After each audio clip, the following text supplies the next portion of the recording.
ಎಲ್ಲರಿಗೂ ನಮಸ್ಕಾರ. ನನ್ನ ಸವಿ ಟೇಸ್ಟಿ ಯೂಟ್ಯೂಬ್ ಚಾನಲ್ನ ತಾವೆಲ್ಲರೂ ತುಂಬ ಚೆನ್ನಾಗಿ ಸಪೋರ್ಟ್ ಮಾಡ್ತಾಯಿದ್ದೀರಾ.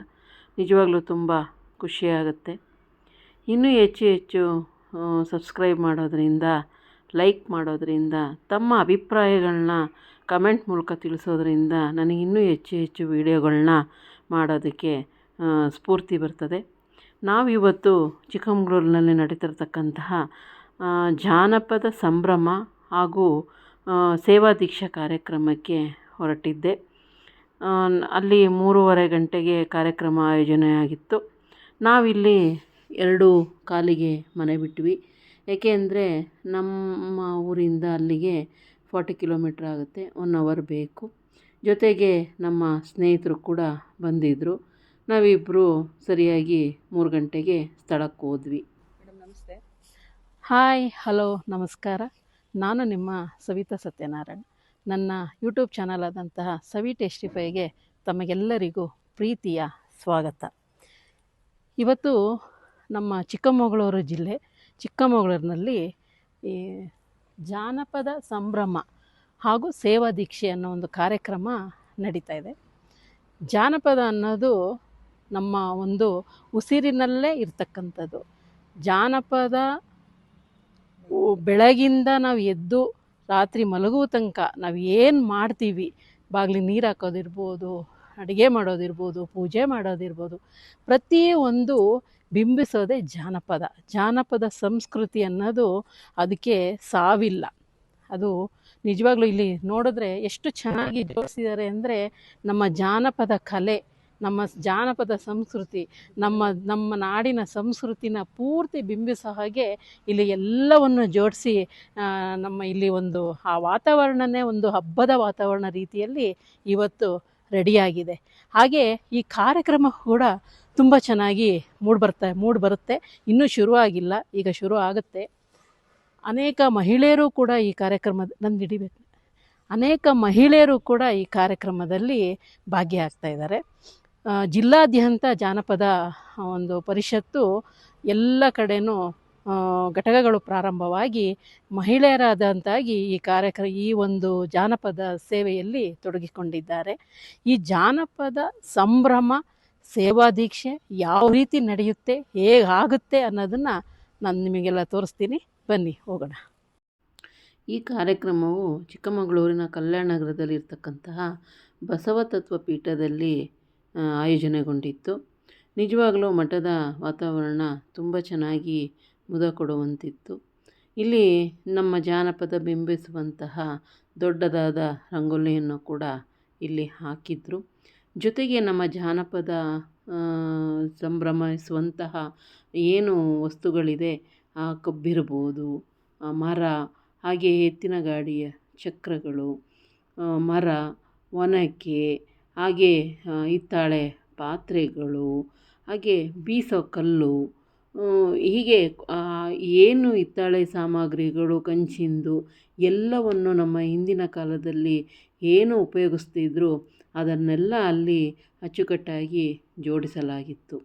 ಜೊತೆಗೆ ನಮ್ಮ ಸಂಸ್ಕೃತಿಯಾದಂತಹ ಹಬ್ಬಗಳ ರೀತಿಗಳಲ್ಲಿ ಉಪಯೋಗಿಸ್ತಕ್ಕಂತಹ ಮಾವಿನ ಸೊಪ್ಪು, ಹಾಗೆ ಕಳಸ, ನಿಜವಾಗಲೂ ನಮ್ಮ ಎಲ್ಲ ಒಂದು ಶುಭ ಕಾರ್ಯಕ್ರಮಗಳಿಗೆ ನಮಗೆ ಕಳಸ ತುಂಬ ಅತಿ ಮುಖ್ಯವಾಗ್ತದೆ. ಆ ಕಳಸನೂ ಕೂಡ ಅಲ್ಲಿ ಜೋಡಿಸಿದ್ರು.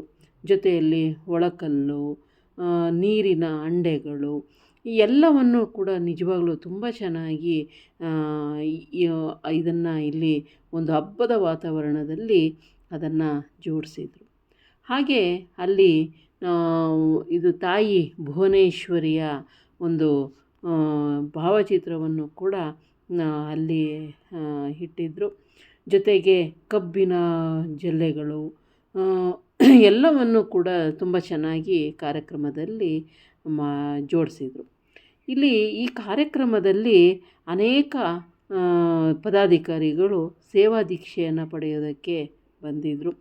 ಸೇವಾ ದೀಕ್ಷೆ ಅಂತ ಹೇಳಿದ್ರೆ ಅದರ ಪದದಲ್ಲೇ ಅರ್ಥ ಆಗುತ್ತೆ, ಸೇವೆಯನ್ನು ಮಾಡುವುದಕ್ಕೆ ಸ್ವತಃ ದೀಕ್ಷೆಯನ್ನು ತೆಗೆದುಕೊಳ್ಳುವುದು.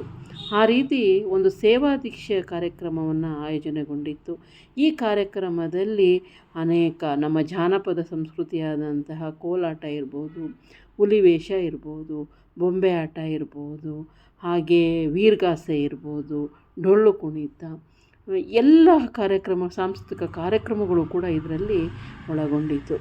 ಅಲ್ಲಿನ ಜ್ಯೋತಿ ಬೆಳಗಿಸುವುದು ಕೂಡ ಒಂದು ನಮ್ಮ ಜಾನಪದ ಶೈಲಿಯಲ್ಲಿ ಜೋಡಿಸೋಗಿತ್ತು. ನಮಸ್ತೆ ಮೇಡಮ್. ನಮಸ್ತೆ. ತಮ್ಮ ಹೆಸರು? ಸುಮಾ ಪ್ರಸಾದ್. ಇಲ್ಲಿ ಏನು ಕಾರ್ಯಕ್ರಮ ನಡೀತಾ ಇದೆ ಮೇಡಮ್? ಇಲ್ಲಿ ಕರ್ನಾಟಕ ಜಾನಪದ ಪರಿಷತ್ ವತಿಯಿಂದ ಇವತ್ತು ತಾಲೂಕು ಘಟಕದ ಸೇವಾ ದೀಕ್ಷೆ ಮತ್ತು ಉದ್ಘಾಟನೆ ಕಾರ್ಯಕ್ರಮ ನಡೀತಾ ಇದೆ. ಇವತ್ತು ಪ್ರತಿಜ್ಞಾ ವಿಧಿ ಸ್ವೀಕಾರ, ಎಲ್ಲ ಅತಿಥಿಗಳು ಬರ್ತಾ ಇದ್ದಾರೆ. ಇವಾಗ ತಾಲೂಕು ಘಟಕದ ಎಲ್ಲ ಪದಾಧಿಕಾರಿಗಳು ಇವತ್ತು ಸೇವಾ ದೀಕ್ಷೆ ತಗೋತಾ ಇದ್ದಾರೆ. ಈ ಕಾರ್ಯಕ್ರಮ ಯಾವ ಸ್ಥಳದಲ್ಲಿ ನಡೀತಾ ಇದೆ? ನಮ್ಮ ಚಿಕ್ಕಮಗಳೂರಿನ ಬೈಪಾಸ್ ರಸ್ತೆಯಲ್ಲಿರುವಂತಹ ಬಸವತತ್ವ ಪೀಠದ ಆ ಮುಂದಿನ ಆವರಣದಲ್ಲಿ ಈ ಕಾರ್ಯಕ್ರಮ ನಡೀತಾ ಇದೆ. ತಾವು ಜಾನಪದ ಪರಿಷತ್ತಲ್ಲಿ ಸೇವೆ ಸಲ್ಲಿಸ್ತಾ ಇದ್ದೀರಾ? ಏನಾಗಿ ಸೇವೆ ಸಲ್ಲಿಸ್ತಾ ಇದ್ದೀರಾ? ಈಗ ತಾಲೂಕು ಕರ್ನಾಟಕ ಜಾನಪದ ಪರಿಷತ್ತಿನ ಗೌರವಾಧ್ಯಕ್ಷರಾಗಿ ಕೆಲಸ ಮಾಡ್ತಾ ಇದ್ದೀನಿ. ಧನ್ಯವಾದಗಳು ಮೇಡಮ್. Thank you. ಸರ್ ನಮಸ್ತೆ. ನಮಸ್ಕಾರ. ನಾನು ಮಾವಿನಕೆರೆ ದಯಾನಂದ್ ಅಂಥೇಳಿ ತಾಲೂಕು ಕನ್ನಡ ಸಾಹಿತ್ಯ ಪರಿಷತ್ನ ತಾಲೂಕು ಪ್ರೆಸಿಡೆಂಟು. ಇವತ್ತು ಚಿಕ್ಕಮಗಳೂರು ತಾಲೂಕು ಜಾನಪದ ಪರಿಷತ್ನ ಸೇವಾ ದೀಕ್ಷಾ ಕಾರ್ಯಕ್ರಮ ಮತ್ತು ಜಾನಪದ ಸಂಭ್ರಮ ಕಾರ್ಯಕ್ರಮ ಇದೆ. ಇವತ್ತು ನಾವು ತುಂಬ ನಮ್ಮ ತಾಲೂಕಿನ ಎಲ್ಲ ಜಾನಪದ ಕಲಾವಿದರನ್ನು ಗುರುತಿಸಿ ಅವರಿಗೆ ಈ ಒಂದು ಪರಿಷತ್ನಲ್ಲಿ ಅಧಿಕಾರವನ್ನು ಕೊಟ್ಟು ಅವರಿಗೆ ಅಧಿಕಾರ ಹಸ್ತಾಂತರ ಮಾಡ್ತಕ್ಕಂಥ ಒಂದು ಅತ್ಯಂತ ಅಭೂತಪೂರ್ವವಾದ ಕಾರ್ಯಕ್ರಮ ಇವತ್ತು. ಹಾಗೆಯೇ ತಾಲೂಕಿನಾದ್ಯಂತ ಎಲ್ಲ ಜಾನಪದ ಕಲಾವಿದರನ್ನ, ಗಾಯಕರನ್ನ ನಾವು ಹುಡುಕಿ ನಾವು ಅವರ ಒಂದು ಕಲಾ ಪ್ರದರ್ಶನವನ್ನು ಮಾಡಬೇಕು ಅಂತಕ್ಕಂಥ ಒಂದು ಉದ್ದೇಶ ಕೂಡ ಈ ಒಂದು ಸಭೆಯಲ್ಲಿದೆ. ಹಾಗೆಯೇ ಇದು ಚಿಕ್ಕಮಗಳೂರು ತಾಲೂಕು ಇತಿಹಾಸದಲ್ಲಿ ಒಳ್ಳೆಯ ಕಾರ್ಯಕ್ರಮ ಅಂತಕ್ಕಂಥದ್ದು ನನ್ನ ಭಾವನೆ. ಅದಕ್ಕೆ ನಮ್ಮ ಪೂಜ್ಯರು ತುಂಬ ಸಹಕಾರವನ್ನು ನೀಡಿದ್ದಾರೆ. ಇಂಥ ಒಂದು ಸ್ಥಳದಲ್ಲಿ ಇಂತಹ ಕಾರ್ಯಕ್ರಮ ಆಗ್ತಿರ್ತಕ್ಕಂಥದ್ದು ಈ ಒಂದು ಕಲಾ ಇತಿಹಾಸದಲ್ಲಿ ಒಳ್ಳೆಯ ದಿನ ಅಂತಕ್ಕಂಥ ಮಾತನ್ನು ಹೇಳ್ತಾ ಎಲ್ಲರೂ ಕೂಡ ಈ ಸಭೆಗೆ ಬಂದು ಕಾರ್ಯಕ್ರಮ ಯಶಸ್ವಿಗೊಳಿಸಬೇಕು ಅಂತಕ್ಕಂಥ ಒಂದು ವಿನಂತಿಯನ್ನು ಮಾಡ್ತಾ ತಮಗೆಲ್ಲರಿಗೂ ನಮಸ್ಕಾರ ಹೇಳ್ತಿದ್ದೇನೆ.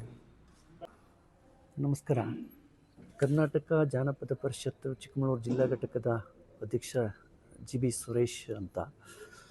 2017ರಿಂದ ಸತತವಾಗಿ ನಾನು ಸಕ್ರಿಯವಾಗಿ ಈ ನಾಡಿನ ಜಾನಪದ ಕಲೆ, ಸಾಹಿತ್ಯ, ಸಂಗೀತ, ಸಂಸ್ಕೃತಿಯನ್ನು ಉಳಿಸುವ ನಿಟ್ಟಿನಲ್ಲಿ ಈ ಜಿಲ್ಲೆಯ ಅಧ್ಯಕ್ಷನಾಗಿ ಸತತವಾಗಿ ಕ್ರಿಯಾಶೀಲವಾಗಿ ಕೆಲಸ ಮಾಡ್ತಾ ಇದ್ದೀವಿ. ನಮ್ಮ ಚಿಕ್ಕಮಗಳೂರಿನಲ್ಲಿ ಭಾಳಷ್ಟು ಕಲೆಗಳು ನಿಮಗೆ ಗೊತ್ತಿರೋ ಹಾಗೆ ಹುಟ್ಟಿ ಬೆಳೆದು ಬಂದಿವೆ. ಭಾಳಷ್ಟು ಅಳಿವಿನಂಚಿನಲ್ಲೂ ಕೂಡ ಇವೆ. ಉದಾಹರಣೆಗೆ ಅಂಟಿಕೆ ಪಿಂಟಿಕೆ ಮಲೆನಾಡು ಭಾಗದಲ್ಲಿ ಬಹಳ ದೀಪಾವಳಿ ಸಂದರ್ಭದಲ್ಲಿ ಪ್ರತಿ ಊರಿನಲ್ಲೂ ಕೂಡ ಆಚರಣೆ ಮಾಡ್ತಾಯಿದ್ರು. ಈಗ ಬೆರಳೆಣಿಕೆಯಷ್ಟು ಊರುಗಳಲ್ಲಿ ಮಾತ್ರ ಆಚರಣೆ ಮಾಡ್ತಾ ಇದ್ದಾರೆ. ಆಮೇಲೆ ಇನ್ನು ಕೆಲವು ಪಟ ಕುಣಿತ ಮತ್ತು ನಂದಿ ಧ್ವಜ ಕುಣಿತ ಇರ್ಬೋದು, ಕೀಲ್ಕುದುರೆ ಇರ್ಬೋದು, ಕೋಲಾಟ ಇರ್ಬೋದು, ಗೀಗಿ ಪದ ಇರ್ಬೋದು, ಹೀಗೆ ಭಾಳಷ್ಟು ವೀರಗಾಸೆ ಕಲೆ, ಹೀಗೆ ನಮ್ಮ ಬಯಲುಸೀಮೆಗಳಲ್ಲಿ ಹಲವಾರು ಗ್ರಾಮಗಳಲ್ಲಿ ಈ ಕಲೆಗಳು ಹುಟ್ಟು ಬೆಳೆದು ಒಂದು ಹಬ್ಬದ ಸಂದರ್ಭದಲ್ಲಿ ಅವೆಲ್ಲ ಕಲೆಗಳು ಸಾಮಾನ್ಯವಾಗಿ ಪ್ರದರ್ಶನಗೊಳ್ತಾ ಇದ್ದವು. ಅವು ಇತ್ತೀಚೆಗೆ ಕಣ್ಮರೆ ಆಗ್ತಾ ಇದ್ದಾವೆ. ಕಾರಣ ಇಂದಿನ ನಮ್ಮ ಯುವಕ ಯುವತಿಯರು ಒಂದಷ್ಟು ಪಾಶ್ಚಾತ್ಯ ಸಂಸ್ಕೃತಿ, ಕಲೆ, ಈ ಸಾಹಿತ್ಯಕ್ಕೆ ಒಂದು ಮಾರು ಹೋಗಿ ನಮ್ಮ ಜನಪದ ಕಲೆಗಳು ಒಂದಷ್ಟು ಸೊರಗಿ ಹೋಗ್ತಾ ಇದ್ದಾವೆ ಅಂತ ನಾನಾದರೂ ಈ ಸಂದರ್ಭದಲ್ಲಿ ಭಾವಿಸ್ಕೊಳ್ತೇನೆ.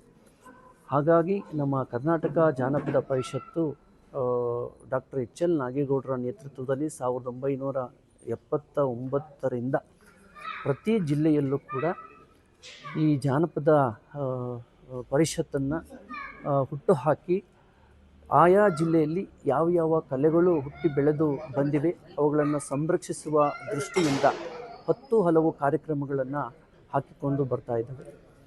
ಜೊತೆಗೆ ನಮ್ಮ ಜಿಲ್ಲಾಧ್ಯಕ್ಷರುಗಳು ಏನಿದ್ವಿ ಪ್ರತಿ ಜಿಲ್ಲೆಯಲ್ಲೂ ಕೂಡ ನಮಗೆ ಒಂದಷ್ಟು ಕಾರ್ಯಕ್ರಮಗಳನ್ನು, ಅಂದರೆ ಆ ಜಿಲ್ಲೆಯಲ್ಲಿ ಏನು ಮೂಲ ಕಲೆಗಳು ಹುಟ್ಟಿ ಬೆಳೆದು ಬಂದಿದ್ದಾವೆ ಆ ಕಲೆಗಳನ್ನು ಅವನ ಜೀವಂತವಾಗಿ ಇರುವ ಒಂದು ದೃಷ್ಟಿಯಿಂದ ಒಂದಷ್ಟು ಕಾರ್ಯಕ್ರಮಗಳ ಮತ್ತು ರೂಪರೇಷೆಗಳನ್ನು ಹಾಕಿಕೊಟ್ಟು ನಮಗೆ ತರಬೇತನ್ನು ಆಗಾಗ ಮಾಡ್ತಾ ಇರ್ತಾರೆ.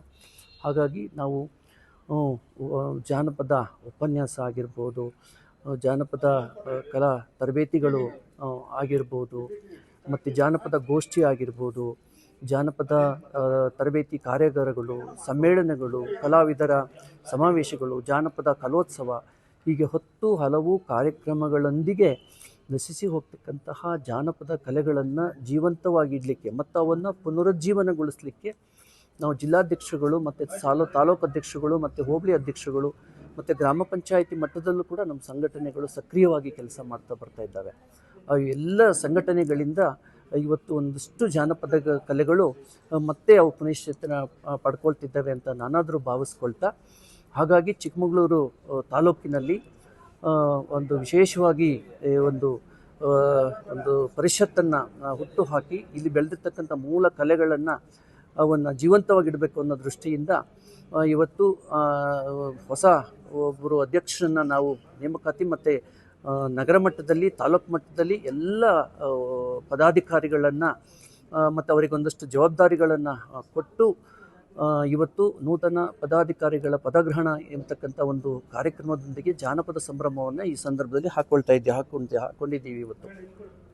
ಹಾಗಾಗಿ ಈ ನಮ್ಮ ಏನು ಹೊಸ ಅಧ್ಯಕ್ಷರುಗಳಿದ್ದಾರೆ ಮತ್ತು ಕಾರ್ಯದರ್ಶಿಗಳು ಏನಿದ್ದಾರೆ, ಉಪಾಧ್ಯಕ್ಷರುಗಳು ಮತ್ತು ಎಲ್ಲ ಪದಾಧಿಕಾರಿಗಳು ಅವರೆಲ್ಲ ಸಕ್ರಿಯವಾಗಿ ಒಂದು ಕಾರ್ಯ ನಿರ್ವಹಿಸಬೇಕು ಅನ್ನೋ ದೃಷ್ಟಿಯಿಂದ ಅವರಿಗೆ ಇವತ್ತು ಜವಾಬ್ದಾರಿ ಕೊಡ್ತಕ್ಕಂಥ ಒಂದು ಕೆಲಸವನ್ನು ಇವತ್ತು ಮಾಡ್ತಾ ಇದ್ದೇವೆ.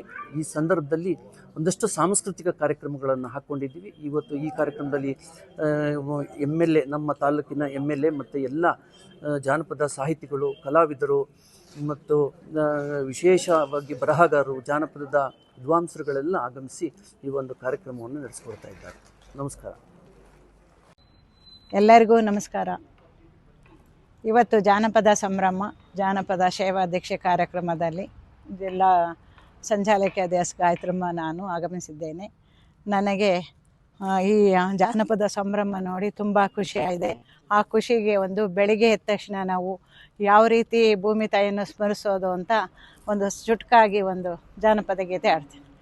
ಬೆಳಗಾಗಿ ನಾನೆದ್ದು ಯಾರ್ಯಾರ ನೆನೆಯಾಲಿ, ಬೆಳಗಾಗಿ ನಾನೆದ್ದು ಯಾರ್ಯಾರ ನೆನೆಯಾಲಿ, ಎಳ್ಳು ಜೀರಿಗೆ ಬೆಳೆಯೋಳ, ಎಳ್ಳು ಜೀರಿಗೆ ಬೆಳೆಯೋಳ ಭೂಮಿ ತಾಯಿ, ಎದ್ದೊಂದು ಗಳಿಗೆ ನೆನೆದೇನ, ಎದ್ದೊಂದು ಗಳಿಗೆ ನೆನೆದೇನ, ಬೆಳಗಾಗಿ ನಾನೆದ್ದು ಯಾರ್ಯಾರ ನೆನೆಯಾಲಿ.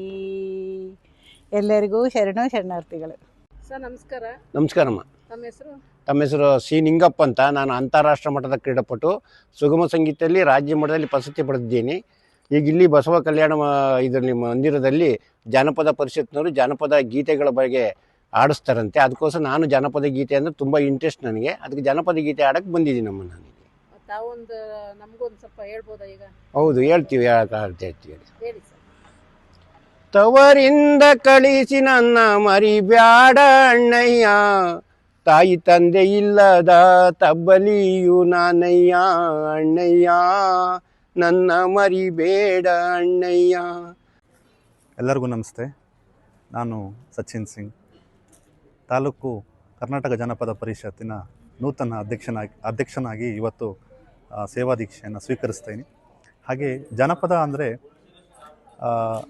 ಜನರ ಬಾಯಿಗೆ ಬಂದಿದ್ದೇ ಜನಪದ. ಈ ಹಿಂದೆ ಏನು ಅಕ್ಕಿ ಏರ್ಬೇಕಾದ್ರೆ ನಮ್ಮ ಪೂರ್ವಜರು ಲಾವಣಿನ ಹಾಡ್ತಾಯಿದ್ರು, ಗದ್ದೆಯಲ್ಲಿ ನಾಟಿ ಮಾಡಬೇಕಾದ್ರೆ ಗೀತೆಗಳನ್ನ, ಸೋಬಾನೆ ಪದಗಳನ್ನ ಹಾಡ್ತಾಯಿದ್ರು. ಹಾಗೆ ಈ ರೀತಿ ಬಂದಂತಹ ಕಲೆನೇ ಜಾನಪದ. ಈ ಜನಪದ ಏನು ಕರ್ನಾಟಕ ಜನಪದ ಪರಿಷತ್ ಇದೆ, ಅದು ಒಂದು ನೂತನ HL ನಾಗೇಗೌಡರು ಕಟ್ಟಿದಂಥ ಸಂಸ್ಥೆಗೆ ಇವತ್ತು ಚಿಕ್ಕಮಗಳೂರು ತಾಲೂಕಿನಲ್ಲಿ ನೂತನವಾಗಿ ಒಂದು ಸೇವಾ ದೀಕ್ಷೆ ಹಾಗೆ ಪದಾಧಿಕಾರಿಗಳನ್ನ ಆಯ್ಕೆ ಮಾಡಿದ್ದೀವಿ. ಅದರ ಇವತ್ತು ತಾವು ನೋಡ್ತಿರ್ಬೋದು, ಇವತ್ತು ಅದರ ಒಂದು ಸೇವಾದೀಕ್ಷೆ ಹಾಗೂ ಜನಪದ ಸಂಭ್ರಮ ಎಂಬ ಕಾರ್ಯಕ್ರಮವನ್ನು ನಾವು ಇವತ್ತು ಹಮ್ಮಿಕೊಂಡಿದ್ದೀವಿ. ಈ ಕಾರ್ಯಕ್ರಮಕ್ಕೆ ತುಂಬ ಅದ್ಭುತವಾದ ಕಲಾವಿದರು ಆಗಮಿಸಿದ್ದಾರೆ. ಹುಲಿ ಬಂಗಾರಣ್ಣ ಅವರ ಹುಲಿ ವೇಷ ಇರ್ಬೋದು, ನಮ್ಮ ಡಾಕ್ಟರ್ ವಿಜಯಕುಮಾರ್ ಅವರ ವೀರ್ಗಾಸೆ ಇರ್ಬೋದು, ಹಾಗೆ ಡೊಳ್ಳು ಕುಣಿತ ಇರ್ಬೋದು, ಹಾಗೆ ಗಾಂತವ್ಯ ಕಲಾಶಾಲೆಯಿಂದ ಪಟ್ಟದ ಕುಣಿತ ಇರ್ಬೋದು. ಈ ರೀತಿ ವಿಶೇಷವಾದ ಕಲಾವಿದರೆಲ್ಲ ಇವತ್ತು ಆಗಮಿಸಿ ಇವತ್ತು ನಾವು ಈ ಕಾರ್ಯಕ್ರಮವನ್ನು ಹಮ್ಮಿಕೊಂಡಿದ್ದೀವಿ. ತಾವೆಲ್ಲ ಬಂದು ಈ ಕಾರ್ಯಕ್ರಮವನ್ನು ಯಶಸ್ವಿಗೊಳಿಸ್ಬೇಕಂತ ಕೇಳ್ಕೊಳ್ತೀನಿ. ಎಲ್ರಿಗೂ ನಮಸ್ಕಾರ. ನನ್ನ ಹೆಸರು ನೇತ್ರ ಅಣ್ಣಪ್ಪ ಅಂತೇಳಿ, ಚಿಕ್ಕಮಗಳೂರು ಕೋಟೆ. ಇವತ್ತೇನು ಕಾರ್ಯಕ್ರಮ ನಡೀತಾ ಇದೆ, ಜಾನಪದ ಕಾರ್ಯಕ್ರಮ, ಅದಕ್ಕೆ ನಾನು ತಾಲೂಕು ಅಧ್ಯಕ್ಷರಾಗಿ ಪದಗ್ರಹಣ ಮಾಡ್ತಾ ಇದ್ದೇನೆ. ಇವತ್ತು ಒಂದು ದೊಡ್ಡ ಖುಷಿ ಏನು ಅಂತ ಅಂದರೆ, ಇಲ್ಲಿ ನನಗೆ ಭಾಳ ವರ್ಷದಿಂದ ಜಾನಪದ ಕಲೆ ಅಂದರೆ ತುಂಬ ಇಷ್ಟ ಇತ್ತು, ಆದರೆ ಅವಕಾಶ ಸಿಕ್ಕಿರಲಿಲ್ಲ. ಈಗೇನು ಅದೇ ಒದಗಿ ಬಂದಿದೆ ಅವಕಾಶ, ನನಗೆ ತುಂಬ ಖುಷಿ ಇದೆ. ಏನಂದ್ರೆ ಅವಾಗೆಲ್ಲ ಹಳೆ ಕಾಲದ ಜನಗಳೆಲ್ಲ ಬಾಯಿಂದ ಬಾಯಿಗೆ ಜನಪದನ ಹಾಡ್ತಾಯಿದ್ರು. ಏನಾದರೂ ಮಕ್ಕಳಾದ ತಕ್ಷಣ ಒಂದು ಜನಪದ ಹಾಡಾಡ್ತಾಯಿದ್ರು. ಆಮೇಲೆ ಒಂದು ಮಕ್ಕಳು ಋತುಮತಿ ಆದರೆ ಒಂದು ಹಾಡು ಹೇಳ್ತಾಯಿದ್ರು. ಅಕಸ್ಮಾತ್ ಮದುವೆಯಲ್ಲಿ ಒಂದು ಸೋಬಾನ ಹೇಳ್ತಾಯಿದ್ರು. ಅವೆಲ್ಲ ಇವಾಗೆಲ್ಲ ಗತಿಸಿ ಹೋಗ್ತಾ ಇದೆ. ಅದನ್ನೆಲ್ಲ ನಾವು ಮತ್ತೆ ಅದನ್ನು ಮುಂದೆ ತರಬೇಕು. ಮತ್ತು ಏನು ಜಾನಪದ ಕಾರ್ಯಕ್ರಮ ಇತ್ತು ಅದು ಮನೆಯ ಮಾತಾಗಬೇಕು ಅಂತ ಹೇಳಿ ಇವತ್ತು ನಾವೆಲ್ಲ ಏನು ಕೈಗೊಂಡಿದ್ದೀವಿ, ಎಲ್ಲರೂ ಕೈ ಸೇರಿಸಿ ಜಾನಪದನ ಉಳಿಸಿ ಬೆಳೆಸೋಣ ಅಂತ ನನ್ನ ಆಸೆ. ನಮಸ್ಕಾರ.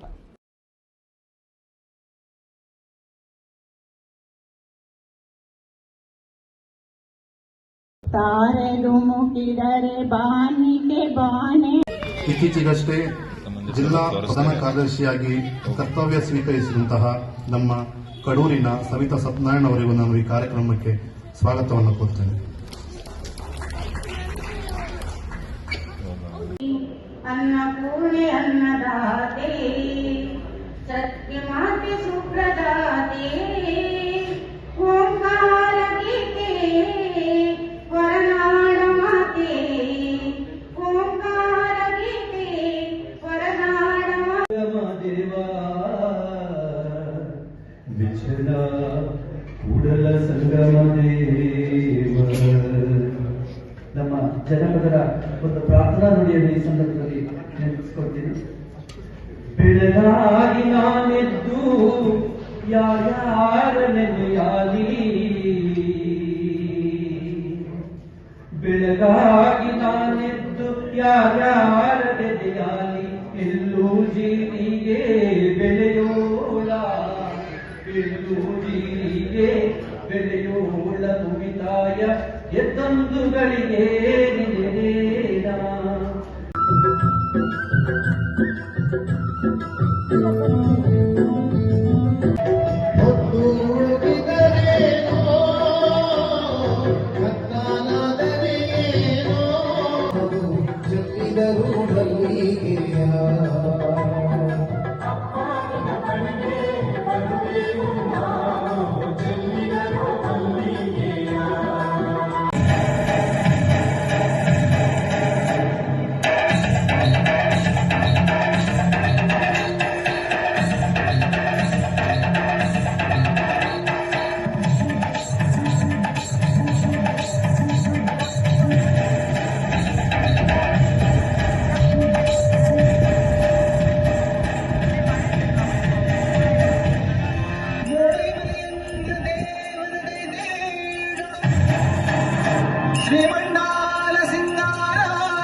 ಬ್ರಹ್ಮ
ಜೀವನವೆಲ್ಲ ದೇವುದಲ್ಲ ಬಲ್ಲವರೆಲ್ಲ ನಂಬಿದಲ್ಲ ಸುಖ ಸಿಹಿ ಕೈ ಸಮವೆಲ್ಲ ಕಷ್ಟ ಸುಖ ಸಿಹಿ ಕೈ ಸಮವೆಲ್ಲ ಬೇಡ ಬಳಿಯ ಮಲ್ಲಯ್ಯನ ದಯ ಇದ್ರೆ ಭಯವಿಲ್ಲ ಮಲ್ಲಯ್ಯನ ದಯ ಇದ್ರೆ ಭಯವಿಲ್ಲ ಹುಲ್ಲಲಿ ಕಲ್ಲಲಿ ಅಡಗಿದ ಮೃಗಗಳ ಹುಲ್ಲಲಿ ಕಲ್ಲಲಿ ಅಡಗಿದ ಮೃಗಗಳ ಸಿಗಿದ ಮೃಗಗಳ ಧಿಕ್ಕರಿಸುತ್ತಲಿ ಆಡು ಕಾಡುತ್ತಾ ಬಂದ ರಾಮ ಕೋದಂಡ ರಾಮ.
ಜಾನಪದ ಸಂಭ್ರಮ ಹಾಗೂ ಸೇವಾ ದೀಕ್ಷೆ ನಮ್ಮ ಈ ಚಿಕ್ಕಮಂಗ್ಳೂರಿನಲ್ಲಿ ಯಾವ ರೀತಿ ನಡೀತು ಅಂತ ನಾನು ತಮಗೆಲ್ಲ ತೋರಿಸ್ಕೊಟ್ನಲ್ಲ.